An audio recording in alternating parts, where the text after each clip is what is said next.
নবী বলেন এক নাম্বার হক হলো ইযা লাকিতাহু ফাসাল্লিম আলাইহি, যখন তোমার সাথে তোমার আরেক মুসলমান ভাইয়ের সাক্ষাৎ হয়ে যায়, ফাসাল্লিম আলাইহি, তুমি তাকে সালাম প্রদান করো। সুবহানাল্লাহ।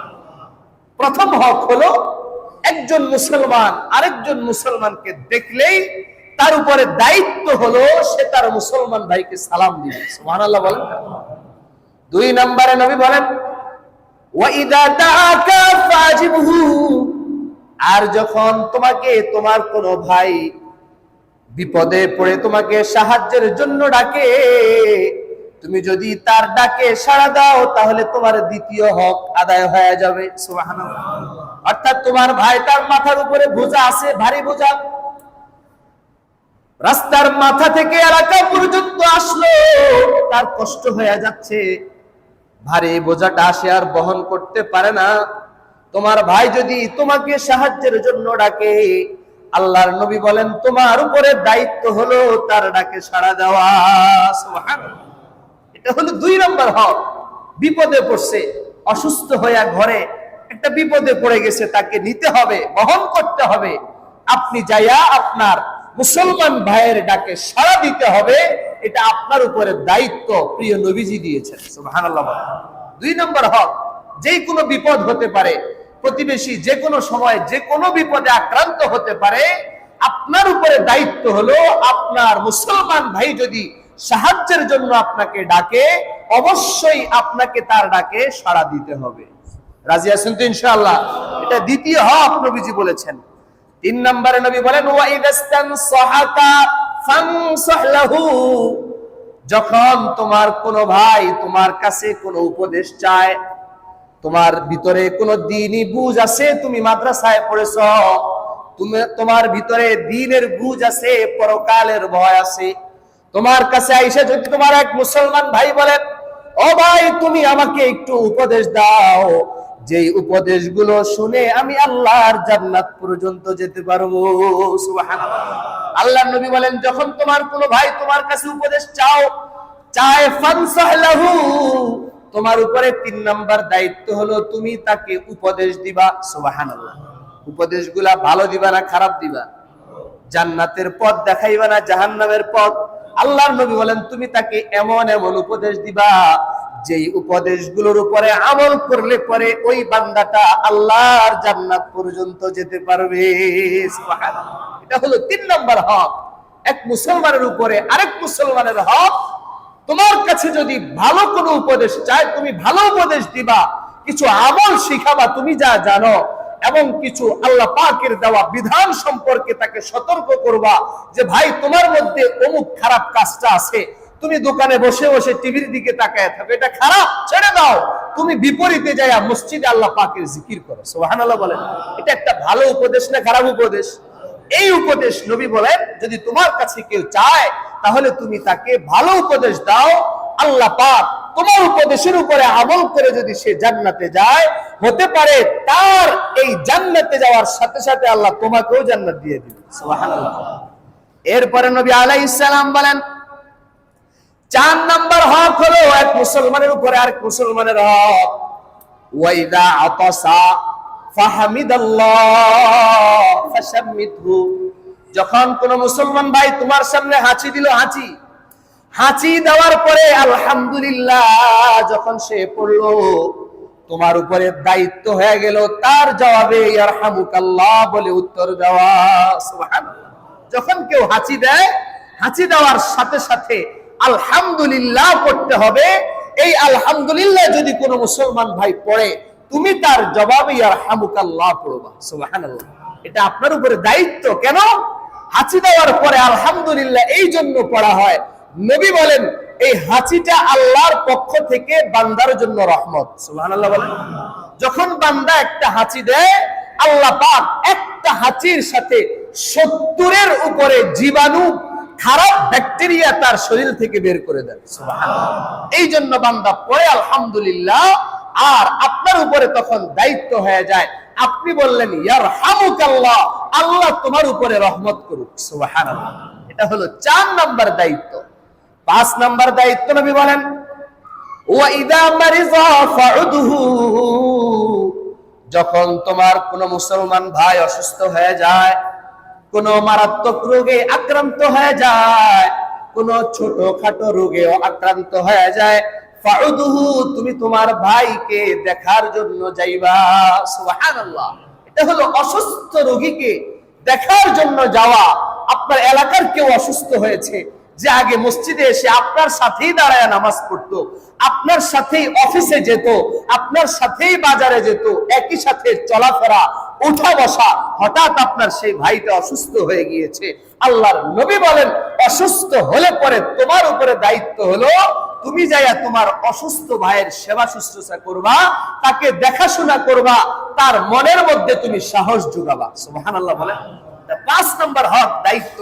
এখন তো আমাদের সমাজে এমন হয়ে যায়, অসুস্থতা আক্রান্ত হয়ে শুয়ে শুয়ে মারা যায়, খবরও থাকে না, জানে, তারপরেও একবার দেখার জন্য যায় না। এমন লোক আছে না নাই? এমন মুসলমান, এমন মুমিন সমাজে বাস করে কি করে না?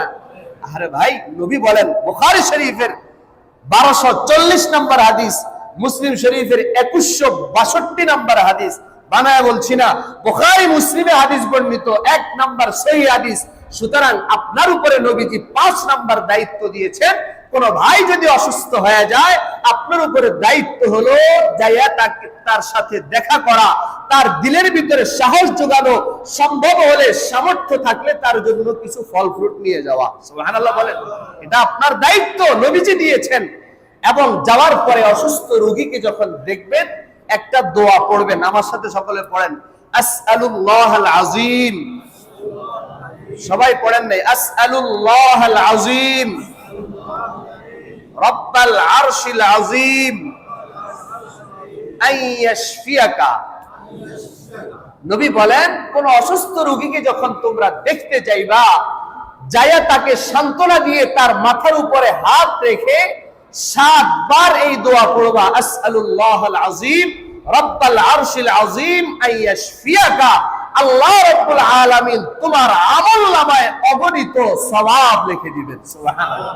এবং তোমার এই দোয়ার উসিলায় আল্লাহ রাব্বুল আলামিন ওই অসুস্থ তোমার ভাইকে সুস্থ করে দিবেন। সুবহানাল্লাহ। আসআলুল্লাহাল আযীম, আমরা চাচ্ছি মহান আল্লাহর নিকটে, রব্বাল আরশিল আযীম, যিনি মহান আরশের রব, প্রভু, মালিক, আইয়াশফিয়াকা, আয় আল্লাহ আপনি আমার এই ভাইকে সুস্থ করে দেন। সুবহানাল্লাহ। এটা হলো দোয়া। এটা আপনাকে আমাকে শিক্ষা দিয়েছেন প্রিয় নবীজি মুহাম্মদুর রাসূলুল্লাহ সাল্লাল্লাহু আলাইহি ওয়াসাল্লাম। 5 নম্বর হক। 6 নম্বর হক নবী বলেন, ওয়া ইযা মাতা ফাত্তাবিহু, যখন কোন মুসলমান ভাই মারা যায়, তোমার আপন ভাই হোক, তোমার সমাজের মুমিন ভাই হোক, মুসলমান ভাই হোক, যখন মারা যায়, ফাত্তাবিহু, তুমি তোমার ভাইয়ের জানাজায় শরীক হবা। সুবহানাল্লাহ। এটা হলো 6 নম্বর হক। যখন কোন মুসলমান মারা যাবে, তোমার উপরে দায়িত্ব হলো, আবশ্যক হলো, তুমি তোমার ভাইয়ের জানাজায় শরীক হবা। আল্লাহ রাব্বুল আলামিন কোন ভাইয়ের জানাজায়, মুসলমানের জানাজায় যদি তুমি শরীক হও, রব্বে কারীম তোমার আমলনামায় 2টা উহুদ পাহাড়ের চাইতেও আরো বড় বড় সওয়াবের ভান্ডার তোমার আমলনামায় লিখে দিবেন। সুবহানাল্লাহ। এবং জাহান্নামকে তোমার থেকে দূরে সরাইয়া দিবেন জানাজায় অংশগ্রহণ করার কারণে। আল্লাহ আমাদের সকলকে তৌফিক দান করেন, জোরে বলেন আমিন। এখন হাদিসটা পড়লাম, এবার বিস্তারিত এই 6টা হকের উপরে আলোচনা করা যাক। যদি আমরা সর্বপ্রথম হক নিয়ে আজকে আলোচনা করব, যদি সময় হয় দ্বিতীয় হক নিয়ে আলোচনা করব ইনশাআল্লাহ। 1 নম্বর হক হলো, নবীজি বলেন, ইযা লাকিতাহু ফাসাল্লিম আলাইহি, যখন তুমি তোমার ভাইয়ের সাথে তোমার রাস্তাঘাটে, অফিসে, আদালতে, বাজারে, বাসা, বাড়িতে, যেখানেই দেখা হোক না কেন, সর্বপ্রথম তোমার উপরে দায়িত্ব হলো তুমি তাকে সালাম দিবা। সুবহানাল্লাহ বলেন। তাহলে বুঝে থাকলে বলুন তো 1 নম্বর দায়িত্ব কি? সবাই বলেন 1 নম্বর দায়িত্ব কি? আজকে এই যে দায়িত্বটা, প্রত্যেকটা দায়িত্বই আমাদের থেকে আজকে বিলীন হয়ে যাচ্ছে, আমাদের সমাজ থেকে হারিয়ে যাচ্ছে। এই জন্য আলোচনা করার উদ্দেশ্য হলো এই 6টা হক যেটা নবীজি আদেশ করেছেন, আমরা ইনশাআল্লাহ সমাজের সমস্ত মানুষ মিলে এই 6টা হককে জিন্দা করব। বলেন ইনশাআল্লাহ। রাজি আছেন তো ইনশাআল্লাহ? এবার বিস্তারিত আলোচনা শুনেন, এক একটা হকের ফজিলত কত বেশি, দাম কত বেশি, মূল্য কত বেশি। আল্লাহর নবী মুহাম্মদুর রাসূলুল্লাহ সাল্লাল্লাহু আলাইহি ওয়াসাল্লাম যে প্রথম হক বলেছেন সালাম দিতে হবে, আল্লাহ রাব্বুল আলামিনও নবীজির এই ডাকে সাড়া দিয়ে কোরআনের আয়াত নাযিল করেছেন। সুবহানাল্লাহ বলেন।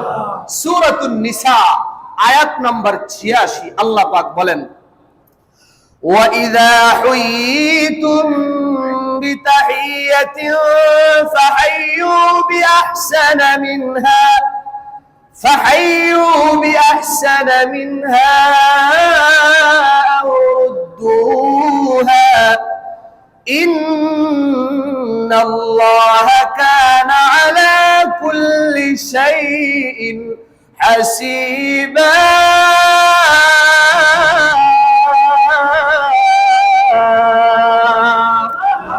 আল্লাহ বলেন, ওয়াইদা হুইতুম বিতাহিয়া,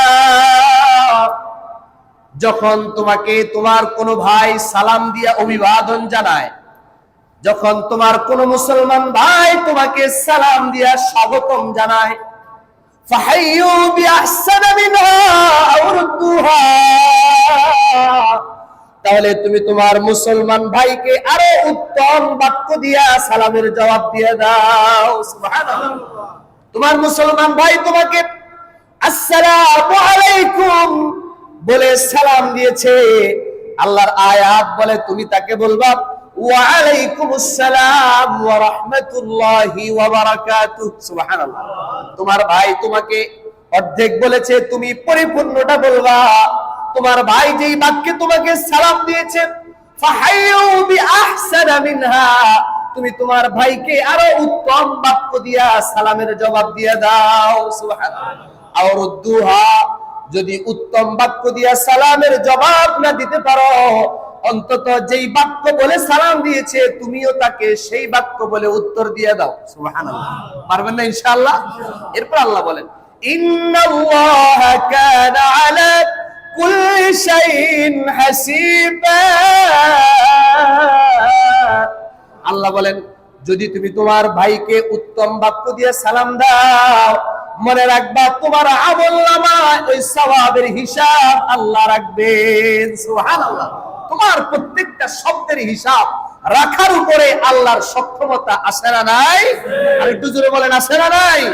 আল্লাহ পাক হিসাব একুরেট ভাবে আপনার ডান পাশের আমলনামায় সওয়াব লিখে দিবেন। আল্লাহ আমাদেরকে আমল করার তৌফিক দেন। জোরে বলেন আমিন। এবার আসেন হাদিসের আলোকে সালামের গুরুত্ব ফজিলত সম্পর্কে আমরা একটু আলোচনা করি।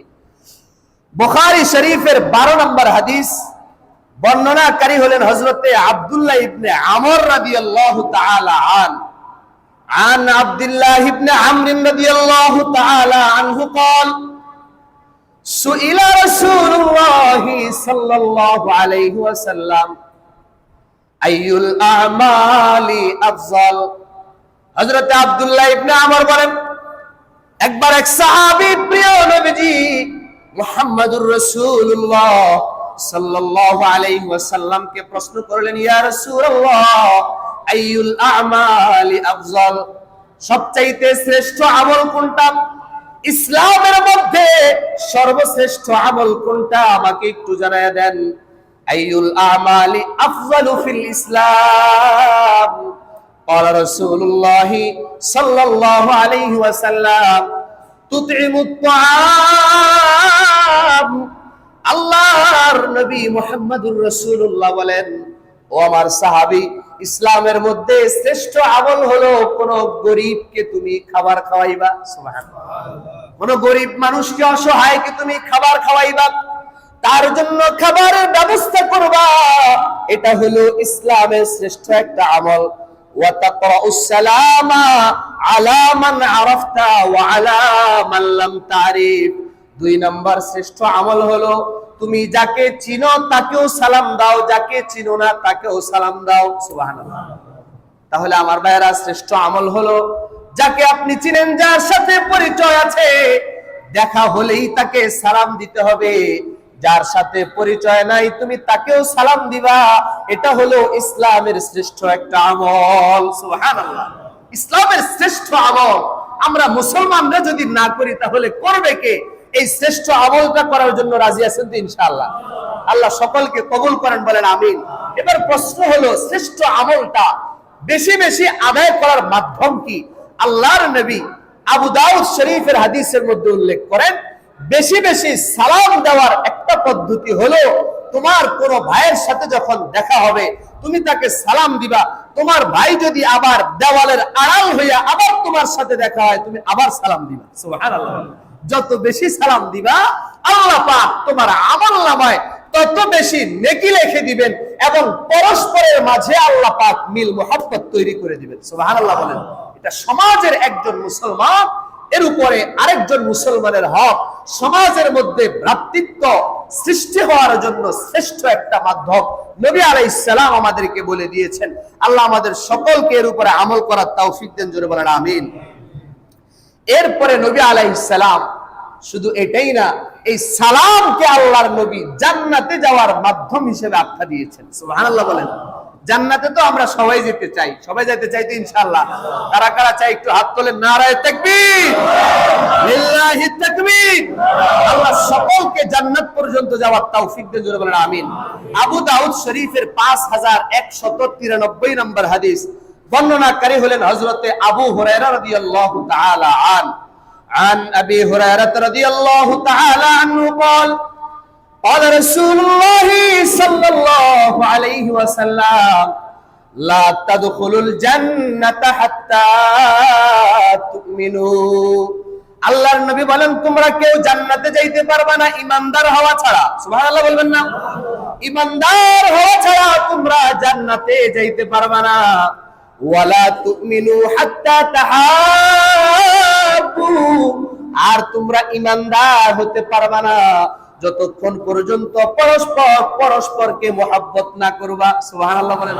একজন মুসলমানের দিলের মধ্যে আরেকজন মুমিন মুসলমানের জন্য মহব্বত থাকবে, সম্প্রীতি ভালোবাসা থাকবে, এমন একটা আশা থাকতে হবে, এমন একটা উদ্দেশ্য থাকতে হবে, আমি যদি জান্নাতে যাই আমার ভাইকেও জান্নাত পর্যন্ত নিয়ে যাব। সুবহানাল্লাহ বলেন। এমন দিলের মধ্যে মহব্বত, ভালোবাসা, সম্প্রীতি থাকতে হবে। আল্লাহর নবী বলেন, ওয়ালা তুমিনু হাত্তা তাহাব্বু, তোমরা পরস্পরে ভালোবাসা সৃষ্টি না করা ছাড়া জান্নাত পর্যন্ত যাইতে পারবে না, ঈমানদার হতে পারবে না। এরপরে নবী আলাইহিস সালাম বলেন, ও আমার সাহাবীরা, তোমরা জানোনি তোমাদের পরস্পরের মাঝে কিভাবে মুহাব্বত সৃষ্টি হবে? আলা আদুল্লুকুম আলা শাইইন, আমি কি তোমাদেরকে এমন জিনিস সম্পর্কে বলে দিব না যে জিনিসের উপরে আমল করলে তোমাদের পরস্পরের মাঝে মুহাব্বত সৃষ্টি হয়ে যাবে? সুবহানাল্লাহ বলেন। ইজা ফাআলতুমুহু তাহাব্বাতুম, যখন তোমরা ওই আমলটা সমাজের মধ্যে চালু করে দিবা তাহলে তোমাদের মাঝে সম্প্রীতি আর ভালোবাসা তৈরি হয়ে যাবে। এরপরে নবী বলেন, ওই আমলটা হলো আফশুস সালাম বাইনাকুম। আল্লাহু আকবার বলেন। আল্লাহর নবী বলেন, ও আমার সাহাবীরা, ও আমার উম্মতের দল, তোমরা যদি সমাজের মধ্যে আফশুস সালাম, সালামকে ব্যাপকভাবে যদি তোমরা ছড়ায় দাও, অর্থাৎ দেখা হলেই যদি তোমরা একে অপরকে সালাম দাও, তুমি বয়সে বড়, সালাম পাওয়ার আশায় থাকবে না। তুমি মসজিদের ইমাম সাহেব, মুসল্লিদের থেকে সালাম পাওয়ার আশায় থাকবে না। তুমি সমাজের বড় নেতা, তোমার সমাজের প্রজাদের থেকে, সাধারণ মানুষদের থেকে সালাম পাওয়ার আশায় থাকবে না। অর্থাৎ আল্লাহর নবী বলেন, তুমি যেই পদেই থাকো না কেন, তুমি যেই সম্মানের পদে সমাসীন হও না কেন, তুমি বয়সে বড় হও আর বয়সে ছোট হও, প্রত্যেক শ্রেণী পেশার মানুষ সবাইকে একে অপরকে আগে সালাম দেওয়ার প্রতিযোগিতা করবে। সুবহানাল্লাহ। আচ্ছা আমার ভাইয়েরা, আমার আপনার নবী মুহাম্মদুর রাসূলুল্লাহ সাল্লাল্লাহু আলাইহি ওয়াসাল্লামের দাম বেশি ছিল নাকি সাহাবায়ে কেরামের দাম বেশি ছিল? সবাই বুঝেন না কার দাম বেশি ছিল? আমার আপনার নবীর মর্যাদা এই পৃথিবীর মধ্যে আল্লাহর পরে সবচাইতে বেশি। সুবহানাল্লাহ বলেন। আল্লাহর নবী এত মর্যাদাশীল হওয়ার পরে আল্লাহর নবীর এক সাহাবী বলেন, আজকে আমি নবীকে আগে সালাম দেব। নিয়ত করে নবী সাহাবী বের হলেন। বের হয়ে যাওয়ার পরে ওই সাহাবী গাছের আড়ালে লুকায় ছিল, আল্লাহর নবীকে আগে সালাম দিয়ে দিবেন। সুবহানাল্লাহ বলেন। আল্লাহর নবী মুহাম্মদুর রাসূলুল্লাহ দূর থেকে টের পাইলেন আজকে আমার সাহাবী আমার আগে সালাম দেওয়ার চিন্তা করছে। আল্লাহর নবী দূর থেকেই ওই সাহাবীর আগে সালাম দিয়ে দিলেন। সুবহানাল্লাহ। আচ্ছা বলেন তো, আমার নবীর এত সম্মান এত মর্যাদা হওয়ার পরেও আগে সালাম দিলেন না পরে সালাম দিছেন? সালাম নবীজি বেশি দিতেন, দেওয়ার চেষ্টা করতেন, সাহাবাদেরকে প্রতিযোগিতা করার জন্য বলতেন। এজন্য আমার ভাইয়ারা, আমরা যে যেই পদে আছি, যে যেই সম্মানে আছি, নবীর এই সুন্নতটা, নবীর এই ওয়াদাটা পালন করতে রাজি আছি তো ইনশাআল্লাহ। বড়রা ছোটদেরকে সালাম দিব, ছোটরা বড়দেরকে সালাম দিব। নবীর হাদিস বলে সমাজের মধ্যে যদি সালামটা ব্যাপকভাবে ছড়ায় যায়, আল্লাহ রাব্বুল আলামিন ওই সমাজের প্রত্যেকটা মানুষের দিলের মধ্যে একে অপরের প্রতি ভালোবাসা সৃষ্টি করে দিবেন। এজন্য এই আমলটা আমরা করব ভাইরা। কেন করব? এই সালাম, আসসালামু আলাইকুম ওয়া রাহমাতুল্লাহি ওয়া বারাকাতু, এই যে সালামের বাক্যটা, এই পুরা বাক্য পড়লে কেমন সওয়াব। একবার নবী আলাইহিস সালাম সাহাবাদের মজলিসে বসে আছেন, আবু দাউদ শরীফের 5195 নম্বর হাদিস। নবী আলাইহিস সালাম বসে আছেন, একজন সাহাবী নবীর দরবারে আসলেন, আয়েশা নবীজিকে সালাম দিলেন, আসসালামু আলাইকুম। কি বললেন? আসসালামু আলাইকুম বলার পরে নবী বলেন, তোমার জন্য 10 মানে হলো তোমার জন্য আল্লাহ পাক 10টা নেকি লিখে দিয়েছেন। আর একটু আস্তে কর না, সুবহানাল্লাহ। এরপরে ওই সাহাবী মজলিসে বসলেন, নবী 10 নেকির কথা ঘোষণা দিলেন। কিছুক্ষণ পরে আরেকজন সাহাবী মজলিসের মধ্যে আসলেন, আয়েশা নবীজিকে সালাম দিলেন, আসসালামু আলাইকুম ওয়া রাহমাতুল্লাহ। কি বললেন? সবাই বলেন। ওই সাহাবী সালাম দিলেন, আসসালামু আলাইকুম ওয়া রাহমাতুল্লাহ। সালাম দেওয়ার পরে নবীজি সালামের উত্তর দিলেন। ওই সাহাবী বসে গেলেন, নবী বললেন, তোমার জন্য 20 নেকি আল্লাহ লিখে দিয়েছেন। সুবহানাল্লাহ। তাহলে আসসালামু আলাইকুম যে বলছে তার জন্য ছিল 10 নেকি, আর আসসালামু আলাইকুম ওয়া রাহমাতুল্লাহ যিনি বলেছেন তার জন্য কত নেকি? এবার ওই সাহাবী বসে গেলেন। কিছুক্ষণ পরে আরেক সাহাবী আসলেন, আয়েশা নবীকে সালাম দিলেন, আসসালামু আলাইকুম ওয়া রাহমাতুল্লাহি ওয়া বারাকাতু। সালাম দেওয়ার পরে নবী সালামের উত্তর দিলেন। দেওয়ার পরে সাহাবী বসে গেলেন। নবী বললেন, ও সাহাবী, তোমার জন্য আল্লাহ পাক 30টা নেকি লিখে দিয়েছেন। আবু দাউদ শরীফের হাদিস। বুঝে থাকলে বলুন তো, পুরা সালাম দিলে কয় নেকি দিবেন আল্লাহ? আসসালামু আলাইকুম বললে 10 নেকি, আসসালামু আলাইকুম ওয়া রাহমাতুল্লাহ বললে 20 নেকি, আসসালামু আলাইকুম ওয়া রাহমাতুল্লাহি ওয়া বারাকাতুহু বললে আল্লাহ পাক 30টা নেকি দিয়ে দিবেন। সুবহানাল্লাহ। এইজন্য আমার ভাইয়েরা 30 নেকি পাইতে রাজি আছে তো ইনশাআল্লাহ। এই হাদিসের মধ্যে সমস্ত হাদিসের ভান্ডার ঘাটারে শুধুমাত্র সালামের ব্যাপারে এই ফজিলতি পাওয়া যায় যে যারা সালাম দিবে পুরা সালাম, আসসালামু আলাইকুম ওয়া রাহমাতুল্লাহি ওয়া বারাকাতু, আল্লাহ তার আমলনামায় 30টা নেকি লিখে দিবেন। সুবহানাল্লাহ। এই 30 নেকি পাওয়ার জন্য আমরা আজকে থেকে, এই যে জুমার পর থেকে ইনশাআল্লাহ নিয়ত করে ফেলি, বেশি বেশি আমি সালাম দিব। বলেন ইনশাআল্লাহ। সালাম দিলে শুধু আপনার ফজিলত এবং আমলনামার মধ্যে সওয়াব আসবে এটাই না, আল্লাহর নবী বলেন, আল্লাহ সালামের বিনিময়ে আপনার দিলের মধ্যে, আপনার জীবনের মধ্যে প্রশান্তি সৃষ্টি করে দিবেন। সুবহানাল্লাহ। সালামের অর্থই তো হলো শান্তি। আল্লাহ আপনার উপরে শান্তি এবং রহমত বর্ষণ করেন। সুবহানাল্লাহ। এই জন্য আমরা ইনশাআল্লাহ সালামের এই প্রচলনটা সমাজের মধ্যে বেশি বেশি করব। আল্লাহ আমাদের সকলকে তৌফিক দান করেন। জোরে বলেন আমিন। এই যে একটা কথা প্রচলিত আছে, সালাম দিলে 90 নেকি, সালামের জবাব নিলে 10 নেকি, এটা কি আপনারা জানেননি সবাই?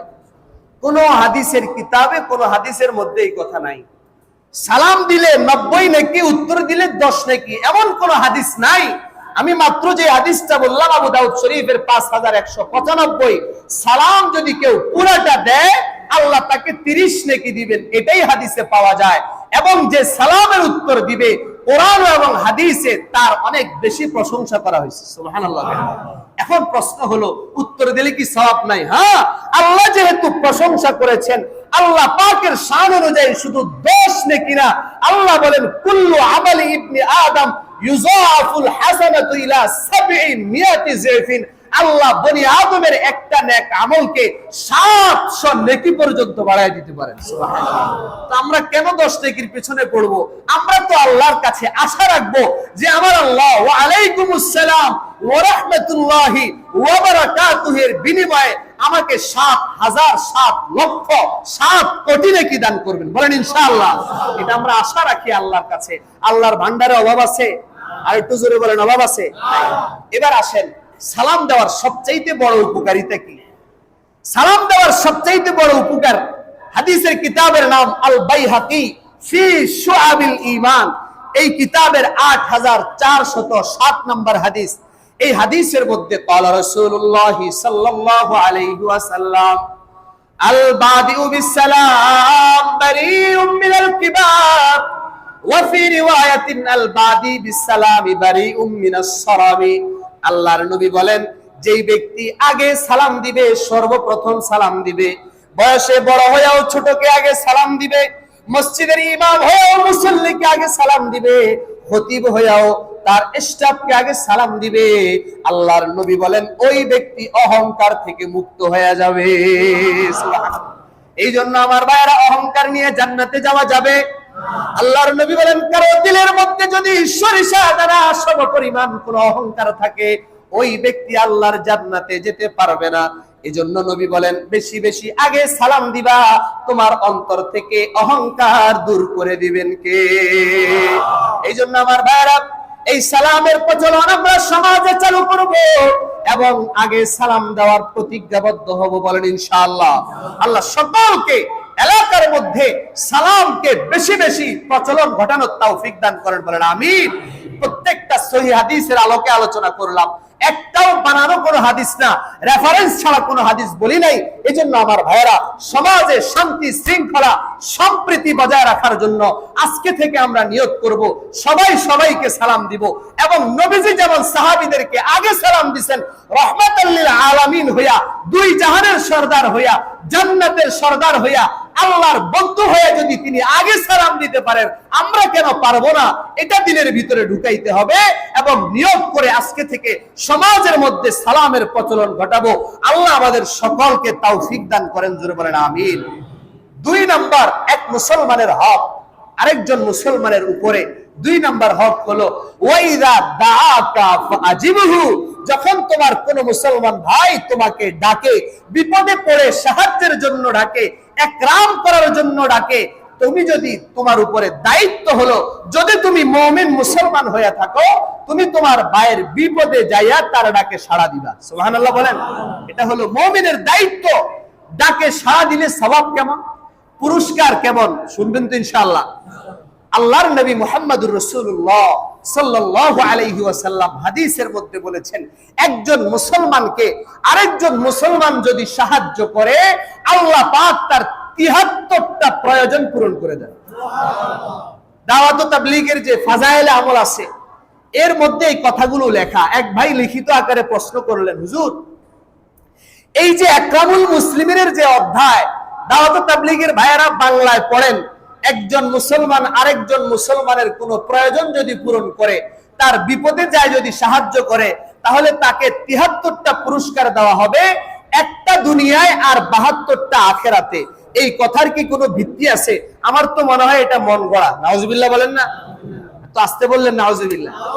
দাওয়াত ও তাবলীগের লোকেরা এটা মন গড়া বাংলা বলে না। আজকে আমি আপনাদেরকে রেফারেন্স দিয়ে বলি, বিশ্বাস হবে তো ইনশাআল্লাহ। হাদিসের কিতাবের নাম মুসনাদুল বাজ্জার। এই কিতাবের ৭৪৭০ নম্বর হাদিস। এই হাদিসটা আরেকটা কিতাব আছে আল বাইহাকি ফি শুআবিল ঈমান। এই কিতাবের ৭২৬৪ নম্বর হাদিস। হাদিসের বর্ণনাকারী হলেন হযরতে আনাস ইবনে মালিক রাদিয়াল্লাহু তাআলা আন আনাস ইবনে মালিক রাদিয়াল্লাহু তাআলা আনহু قال قال رسول الله صلى الله عليه وسلم من أغاث ملهوفا كتب الله له 73 مغفرة। আল্লাহু আকবার বলেন। আল্লাহর নবী বলেন, কোন ব্যক্তিত বিপদে আক্রান্ত কোন ব্যক্তিকে যদি যায় কোন মুসলমান সাহায্য করে, আল্লাহ পাক তার জন্য 73টা সওয়াব লিখে দেন। সুবহানাল্লাহ। আল্লাহ পাক তার 73টা প্রয়োজন পূরণ করে দিবেন। সুবহানাল্লাহ বলেন না? মাগফিরাতুন ওয়াহিদাতুন মিনহা ফিহা, আল্লাহর নবী বলেন এই 73টা প্রয়োজনের মধ্য থেকে, 73টা পুরস্কারের মধ্য থেকে আল্লাহ পাক রব্বুল আলামিন একটা তার দুনিয়ার কল্যাণের জন্য দান করবেন। সুবহানাল্লাহ। তার দুনিয়ার কল্যাণের জন্য আল্লাহ তাকে দুনিয়াতে একটা পুরস্কার দিবেন, দুনিয়াতে আল্লাহ তার একটা প্রয়োজন পূরণ করবেন। ওয়া ইসনানে ওয়া সাবঈনা ইলা ইয়াউমিল কিয়ামা, সুবহানাল্লাহ বলেন না? আর 72টা হলো আল্লাহ রাব্বুল আলামিন তার কিয়ামতের ময়দানে, আখিরাতে আল্লাহ তার 72টা প্রয়োজন পূরণ করে দিবেন। সুবহানাল্লাহ। কিয়ামতের ময়দানে আমার আপনার প্রয়োজন থাকবে কি থাকবে না? আমরা নেকির জন্য হাহাকার করব, ইয়া নাফসি বলবো। অনেক গুনাহের কারণে আল্লাহর কাঠ গড়ায় দাঁড়ায় থাকবো। আপনার দুনিয়ায় আরেকজন মুসলমানকে বিপদে সাহায্য করার উসিলায় আল্লাহ আপনাকে আখিরাতে 72 জায়গায় সাহায্য করবেন। সুবহানাল্লাহ। এই যে হাদিসটা বললাম, এটা রেফারেন্স দিলাম কি দেই নাই? রেফারেন্স আছে না নাই? সুতরাং এটা বানানো মন গড়া কথা না। কোন মুসলমান যদি কোন মুসলমানের সাহায্যে এগিয়ে আসে, তার প্রয়োজন পূরণ করে, একটা প্রয়োজন পূরণ করলে আল্লাহ 73টা প্রয়োজন পূরণ করে দিবেন। সুবহানাল্লাহ বলেন। আল্লাহ আমাদের সকলকে একে অপরের সাহায্যে বিপদে আপদে এগিয়ে আসার তৌফিক দেন, জোরে বলেন আমিন। 2 নম্বর প্রশ্ন ওই ভাই করলেন যে হুজুর তারা আরেকটা হাদিস পড়ে, তারা আরেকটা হাদিসের নাম দিয়ে চালায় দিতে চায়, ভাষাটা কেমন? লিখিত প্রশ্ন। তারা হাদিসের নাম দিয়ে চালায় দিতে চায়, যে ব্যক্তি কোন ভাইয়ের প্রয়োজন পূরণ করার জন্য হেঁটে যাবে, কোন প্রয়োজন পূরণ করার জন্য হেঁটে যাবে, আল্লাহ পাক তার জন্য 70,000 ফেরেশতাকে দোয়া করার জন্য লাগায় দিবেন। সুবহানাল্লাহ। সুবহানাল্লাহ একটু জোরে বলেন না? আপনার ভাই বিপদে পড়েছে, আপনি সাহায্যের জন্য যাচ্ছেন, ইকরামুল মুসলিমিন 6 উসুলের এক উসুল, আপনি তার সাহায্যের জন্য এগিয়ে যাবেন, বানানো কোনো কথা না। হাদিসের কিতাবের নাম আল মুজাবুল আওসাত, এই কিতাবের 4396 নম্বর হাদিস। হাদিসের কিতাবের নাম মাজমাউজ জাওয়ায়েদ, এই কিতাবের 3782 নম্বর হাদিস। বর্ণনাকারী হলেন হযরতে আবু হুরায়রা রাদিয়াল্লাহু তাআলা আন আবি হুরায়রা রাদিয়াল্লাহু তাআলা আনহু قال قال رسول الله صلى الله عليه وسلم من مشى في حاجة أخيه المسلم أظله الله تعالى ب75,000 ملك। سبحان الله বলেন। আল্লাহর নবী বলেন, যদি কোন মুসলমান আরেক মুসলমানের প্রয়োজন পূরণ করার জন্য হেঁটে যায়, আল্লাহ রাব্বুল আলামিন তার জন্য ৭৫,০০০ ফেরেশতাকে লাগায়া দেন, ইয়াদউনা লাহু, ৭৫,০০০ ফেরেশতা তার জন্য দোয়া করতে থাকে। সুবহানাল্লাহ বলেন। এরপর অংশ নবী বলেন, ওই প্রয়োজনটা পূরণ করার আগ পর্যন্ত আল্লাহ তার উপরে রহমত নাজিল করতে থাকেন। সুবহানাল্লাহ বলেন। এরপরে যখন যায়া তার মুসলমান ভাইয়ের বিপদে সাহায্য করে, সাহায্য করার সাথে সাথে কাতাবাল্লাহু লাহু হজ্জাতান ওয়া উমরা, আল্লাহ ওই ব্যক্তির আমলনামায় একটা হজ আর উমরার সওয়াব লিখে দেন। সুবহানাল্লাহ। জোরে বলেন না সুবহানাল্লাহ। আপনার মুসলমান ভাইয়ের ডাকে সাড়া দিবেন, তার সাহায্যে এগিয়ে যাবেন, বিপদে এগিয়ে যাবেন। আপনি রওনা করার সাথে সাথে ৭৫,০০০ ফেরেশতা আপনার দোয়ায় লেগে যাবে। সুবহানাল্লাহ বলেন। এবং আপনি তার বাসায় পৌঁছানো পর্যন্ত, তার কাছে যাওয়া পর্যন্ত আল্লাহর স্পেশাল রহমত আপনার উপরে নাজিল হবে। যখন যাইয়া তাকে বিপদে সাহায্য করেই ফেলবেন, আপনার আমলনামায় আল্লাহ একটা হজ আর একটা উমরার সওয়াব লিখে দিবেন। সুবহানাল্লাহ। এইজন্য আরেক মুসলমানের বিপদে আপদে এগিয়ে যাবো তো ইনশাআল্লাহ, সাহায্য করবো তো ইনশাআল্লাহ।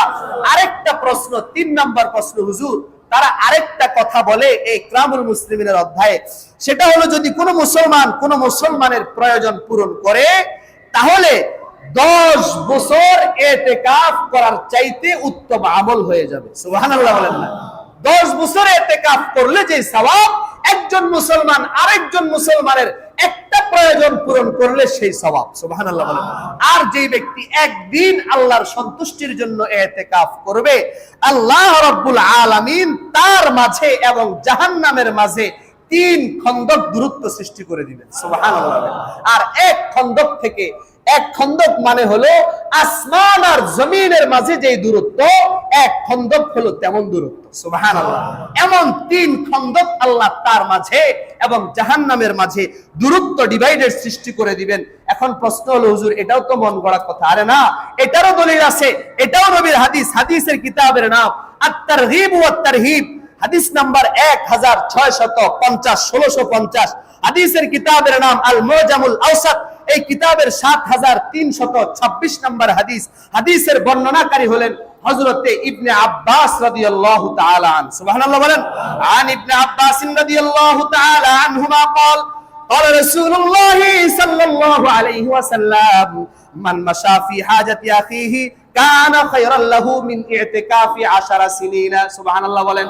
আল্লাহর নবী বলেন, কোন ব্যক্তি, কোন মুসলমান যদি আরেক মুসলমানের কোন প্রয়োজন পূরণ করার জন্য এগিয়ে যায়, আল্লাহ রাব্বুল আলামিনের নবী বলেন তার এই আমলটা 10 বছর নফল ইতিকাফ করার চাইতে দামি। সুবহানাল্লাহ বলেন। এরপরে নবী বলেন, ওয়ামান ইতিকাফা ইয়াওমান ইবতিগা ওয়াজহিল্লাহ, আর যে ব্যক্তি একদিন আল্লাহর সন্তুষ্টি অর্জনের জন্য ইতিকাফ করবে, জাআলাল্লাহু বাইনাহু ওয়া বাইনান নার সালাসা খানাদিকা কুল্লু খান্দাতিন আবাদু মিম্মা বাইনাল খাফিতাইন। আল্লাহর নবী বলেন, আল্লাহ রাব্বুল আলামিন তার মাঝে একদিন ইতিকাফ যদি আল্লাহর সন্তুষ্টির জন্য করে, তার মাঝে এবং জাহান্নামের মাঝে আল্লাহ পাক 3 খন্দক দূরত্ব সৃষ্টি করে দিবেন। সুবহানাল্লাহ। এবং প্রত্যেক খন্দক হলো আসমান আর জমিনের মাঝে যতটুকু পার্থক্য আছে। সুবহানাল্লাহ বলেন। আচ্ছা, এই যে 3টা হাদিস বলা হলো, ইকরামুল মুসলিমিন, কোন মুসলমান বিপদে পড়লে তাকে সাহায্য করার জন্য যে 3টা হাদিস বললাম, এত দামি দামি ফজিলত, হজ আর উমরার সওয়াব পাওয়া যাবে, 10 বছর ইতিকাফ করার সওয়াব পাওয়া যাবে, এবং ৭৫,০০০ ফেরেশতা আপনার জন্য দোয়া করবে। এই যে ফজিলত গুলো, ৭৩টা প্রয়োজন আল্লাহ পূরণ করবেন। এই দামি ফজিলত অর্জন করতে রাজি আছেন তো ইনশাআল্লাহ? সবাই জোরে বলেন, রাজি আছেন তো ইনশাআল্লাহ? কারা কারা রাজি আছেন একটু হাত তুলে নারায়ে তাকবীর, লিল্লাহি তাকবীর। আল্লাহ সকলকে এই 2 নাম্বার হক একজন মুসলমানের উপরে। আরেক মুসলমানের প্রথম হক হলো সালাম দেওয়া। হাদিসের আলোকে ফজিলত বললাম, গুরুত্ব বললাম। 2 নাম্বার হক হলো কোন মুসলমানের বিপদে পড়লে আপনাকে যদি সাহায্যের জন্য ডাকে, আপনি তার ডাকে সাড়া দিবেন। 3টা হাদিসের আলোকে বললাম। রব্বুল আলামিন আমাদের সকলকে এই 2টা হক যথাযথভাবে আদায় করার তৌফিক